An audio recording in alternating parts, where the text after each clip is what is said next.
හයි ළමයි ඉතින් ඔන්න ගෙනාවා මේ සතියේ වීඩියෝ එක මේ සතියේ නම් මං වැඩි දෙයක් කරේ නෑ යාළුවෙක් ගෙදර ගිහින් එයාට කරදර කරපු එක තමයි කරේ එයාට නම් කරදරයක් නෑ නේන්දර තමයි මගෙන් කරදර වෙන්නේ හරි එහෙනම් ඉතින් අපි යමු වීඩියෝ එකට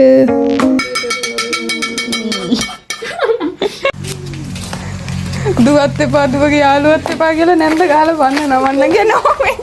helicopter කෙලින්ම අපේ අම්මගේ බල් මල් කෙලින් මේ වගේ ළමයි. අර අච්චර ලස්සන මල් පොච්චි ටික අස්සේ රින්ගගෙන මේවා ටික ඉස්සරහින් එල්ලුවයි කියලා හරි හිතා ගන්න පුළුවන්.